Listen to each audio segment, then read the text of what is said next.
नमस्ते बच्चों, 7th class की विज्ञान विषय में आप सभी का स्वागत है। पिछले वीडियो में हमने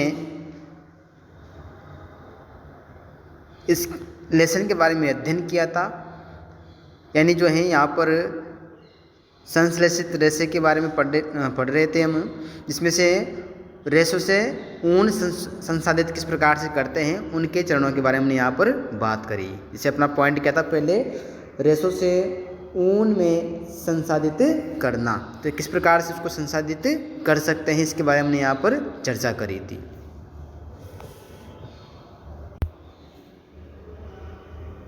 तो रेशों को ऊन में संसाधित करने के चरणों के बारे में बात कर रहे थे हम यहाँ पर। उसके फर्स्ट चरण के बारे में हम अध्ययन कर चुके थे।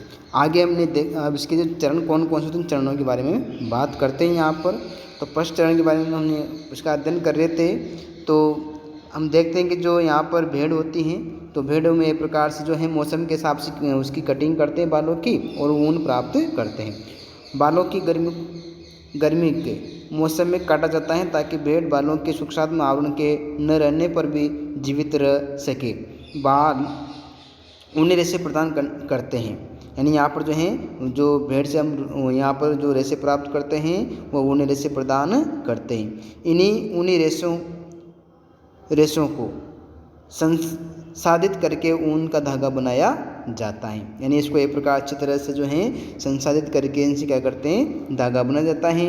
ऊन उतारने के दौरान भेड़ को कोई विशेष कष्ट नहीं होता है। जैसे हम भी एक प्रकार से जब कटिंग करवाते हैं तो उस दौरान हमारे को कोई एक प्रकार से कष्ट नहीं होता, तो उस प्रकार से इन भेड़ को भी कोई कष्ट नहीं होता है। जैसे कि आपको बाल कटाने अथवा आपके पिताजी को दाढ़ी बनवाने में नहीं होता है, क्या आप जानते हैं ऐसा क्यों होता है? त्वचा की सबसे ऊपरी वाली परत अधिकांशतः मृत कोशिकाओं से बनी होती हैं। मृत कोशिका मतलब क्या? मरी हुई कोशिकाएं। जो मृत कोशिकाएं होती हैं उसको काटने पर कोई दर्द नहीं होता है। साथ ही भेड़ के बाल फिर से उगाते हैं जैसे आपके उग आते हैं। तो ये एक प्रकार से इसका पहला चरण था। दूसरे चरण के हम यहाँ पर इसके बारे में चर्चा करेंगे। त्वचा सहित उतारे गए बालों को एक प्रकार से कहाँ पर त्वचा सहित उतारे गए बालों को टंकियों में डालकर अच्छे तरह से धोया जाता है, जिससे उनकी एक प्रकार से क्या हो जाती है, उनकी रेशों को ऊन परिवर्तन करने के प्रक्रम को निम्न प्रकार से यहाँ पर जो है बताया गया है। यानी जो है ऊन के रेशों को संसाधित करने के लिए कौन कौन से इसके चरण हैं, यानी कि चरण के बारे में हम यहाँ पर चर्चा कर रहे हैं। तो यहाँ पर हम देख रहे हैं कि किस प्रकार से इसमें जो है यहाँ पर इसकी अलग अलग प्रक्रम होते हैं। तो रेशों को ऊन में परिवर्तित करने के प्रक्रम को निम्न प्रकार से प्रदर्शित किया जा सकता है। जैसे ऊन की कटाई, अभिमार्जन, छटाई, बरकी छटाई, रंगाई और रीलिंग, ये सब जो यहाँ पर इसके अलग अलग स्टेप दे रखे हैं, जिसके माध्यम से हम ऊन को प्राप्त करते हैं। यहाँ पर कुछ यहाँ पर देखो हम इसमें देख रहे हैं, ऊन उद्योग हमारे देश में अनेक व्यक्तियों के लिए जीविकोपार्जन का एक महत्वपूर्ण साधन है, लेकिन छटाई करने वालों का कार्य जोखिम भरा है, क्योंकि कभी कभी वे एंथ्रेक्स नामक जीवाणु द्वारा संक्रमित हो जाते हैं। तो देखो यहाँ पर जो है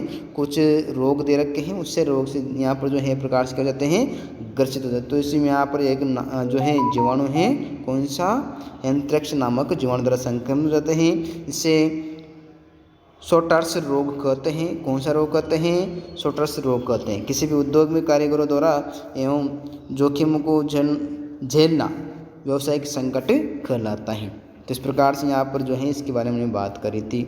चिकनाई, धूल और एक प्रकार से जो है इसके चिकनाई, धूल और गर्त निकल जाए, ये प्रक्रम अभिमार्जन कहलाता है। यानी एक प्रकार से जो है ऊन में से जो है धूल, मिट्टी, चिकनाट जो निकालते हैं वो अभिमार्जन कहलाता है। आजकल अभिमार्जन मशीनों द्वारा किया जाता है, जैसे यहाँ पर मशीन के चित्र इसमें दिखाए गए हैं। अगले हम इसके स्टेप के बारे में बात करेंगे। चरण थर्ड क्या है? तो अभिमार्जन के बाद छटाई की जाती है। रोमिल अथवा रोएदार बालों को कारखानों में भेज दिया जाता है, जहाँ विभिन्न घटने वाले बालों को छाटा या पृथक किया जाता है। तो इस प्रकार से हमने इसके तीसरे चरण के बारे में अध्ययन किया। 4th चरण इसका दे रखा है। अगले चरण में बालों को सुखाया जाता है, परंतु इससे पहले बालों में छोटे छोटे कोमल व फूले हुए रेशे को छांट लिया जाता है, जो क्या कहलाते हैं, प्रकार से बर कहलाते हैं। तो बर किसे कहेंगे, तो बालों को यहाँ पर सुखाते हैं, इससे पहले बालों में छोटे छोटे कोमल व फूले हुए रेशों को छांट लिया जाता है, जो बर कहलाते हैं। ये वही बर होते हैं जो कभी कभी आपके स्वेटर पर एकत्रित हो जाते हैं। इसके पश्चात रेशों को पुनः अभिमार्जन करके उन्हें सुखा लिया जाता है। इस प्रकार उत्पाद ही धागों के रूप में काटे जाने के लिए प्रयुक्त ऊन होती है। तो इस प्रकार से इसका पहला ये जो है 4था चरण था। अब अगले चरण की हम यहाँ पर बात करते हैं 5वें चरण की।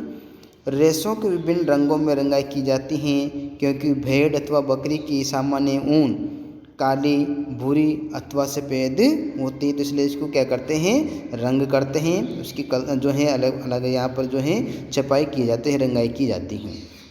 अंतिम चरण इसका जो है यहाँ पर नेक्स्ट चरण दे रखा है 6ठा चरण।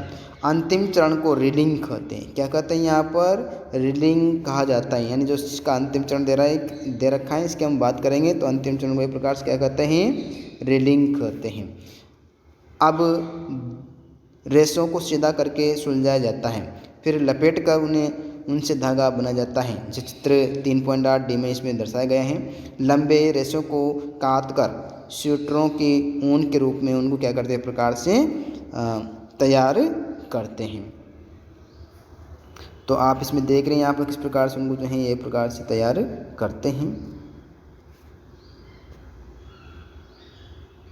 आगे हम इसको देखते हैं। यहाँ पर अपेक्षाकृत छोटे रेशों को काट कर ऊनी, तो यहाँ पर क्या करेंगे, अपेक्षाकृत छोटे रेशों को काट कर ऊनी वस्त्र बुनने में उपयोग लिया जाता है। इसमें एक क्रियाकलाप दे रखा है, क्रियाकलाप को आप देखकर इसको समझ सकते हैं।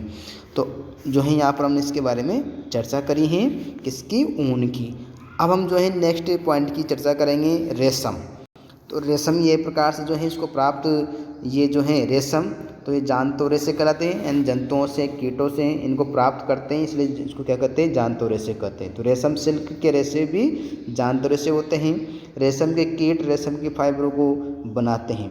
रेशम प्राप्त करने के लिए रेशम के कीटों को पालना रेशम कीट पालन, या उसको क्या कहते हैं, सेरीकल्चर कहलाता है। अपनी माताजी, चाचा जी, दादी जी या माँ को एक प्रकार से आपने जो है देखा होगा कि किस प्रकार से जो ये माँ से विभिन्न प्रकार के रेशम तथा रेशमी साड़ी के बारे में जानकारी प्राप्त कीजिए। विभिन्न प्रकार के रेशम की सूची भी यहाँ पर हम इसको नोट करते हैं।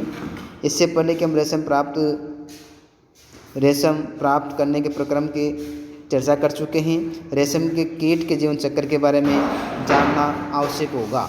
तो यहाँ पर हम रेशम कीट के जो है इसके जीवन चक्र के बारे में चर्चा करेंगे कि रेशम कीट जो है किस प्रकार से अपना जीवन चक्र पूरा करता है, अपनी लाइफ पूरी करता है। तो हम इसके आगे जो है बात करते हैं रेशम कीट का जीवन चक्र।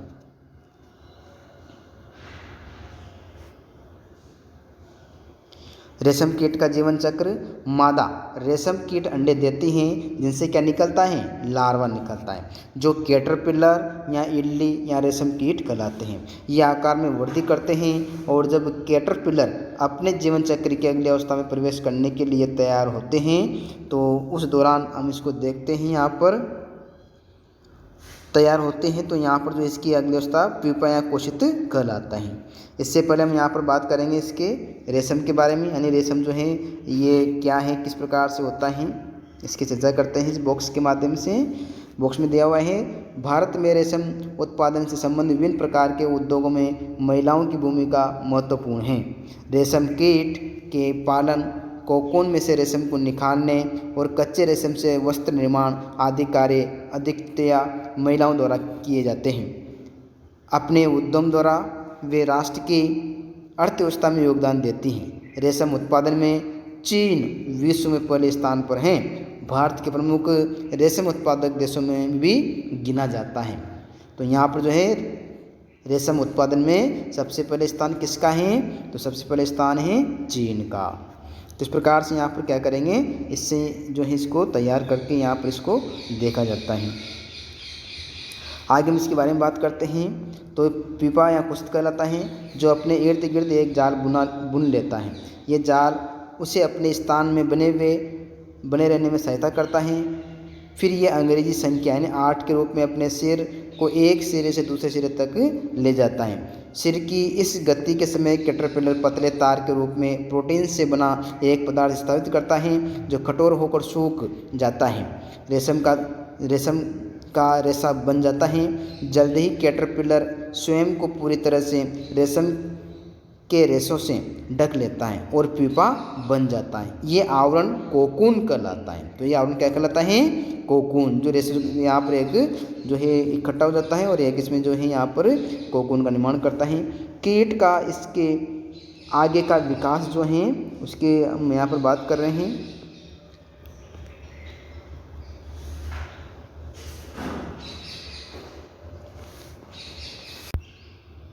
तो आगे हम इसकी यहाँ पर जो है बात कर रहे हैं। तो ये जो है प्रकार से क्या कहलाता है? कोकून कहलाता है। रेशम का कीट के आगे का विकास कोकून के भीतर होता है। रेशम के रेशों का उपयोग रेशम के वस्त्र बुनने के लिए किया जाता है। क्या आप कल्पना कर सकते हैं? रेशम का मृदु रेशा स्टील के तार जितना मजबूत होता है। तो इस चित्र में आप इसको यहाँ पर देख सकते हैं। इस चित्र में आपको जो है रेशम कीट के जो हैं इसकी अलग अलग यहाँ पर अवस्थाएँ दे रखी हैं। वयस्क रेशम कीट नर मादा हैं। यहाँ पर इस शहतूत के पत्तों पर अंडे देती हैं। रेशम कीट जो है इस प्रकार से आपको नज़र आ रहा है। और ये जो है कोकून यहाँ पर इस प्रकार से होता है। और कोकून में विकासशील कीट जो है ये प्रकार से ही इसका निर्माण करता है। किसका? रेशम का। तो आगे हम इसको देखते हैं। यहाँ पर रेशम का धागा रेशम कीट के कोकून से प्राप्त रेशों से तैयार किया जाता है। रेशम कीट अनेक किस्म के होते हैं जो एक दूसरे से काफ़ी अलग दिखाई देते हैं और उनसे प्राप्त होने वाला रेशम का धागा गठन अर्थात रुक्षता, चिकनाहट, चमक आदि में भिन्न होता है। अतः टसर रेशम, मूंगा रेशम, कोसा रेशम तथा अन्य प्रकार के रेशम विभिन्न किस्म के रेशम कीटों के द्वारा काटे गए कोकून से प्राप्त किए जाते हैं। सबसे सामान्य रेशम कीट शहतूत रेशम कीट हैं। इस कीट के कोकून से प्राप्त होने वाला रेशम फाइबर मृदु, चमकदार और लचीला होता है तथा इसे सुंदर रंगों में रंगा जा सकता है। रेशम कीट पालन अथवा रेशम कीटों का संवर्धन भारत का प्रमुख प्राचीन व्यवस्था है। भारत व्यावसायिक रूप स्तर पर बहुत अधिक रेशम का उत्पादन करता है। तो इस प्रकार से हमने इसके जो है यहाँ पर रेशम के इसके जीवन चक्र के बारे में चर्चा करी है। आगे हम इसके कुछ क्रियाकलाप के बारे में अध्ययन करेंगे, लेकिन यही अपना आगे की वीडियो में इसका अध्ययन करेंगे।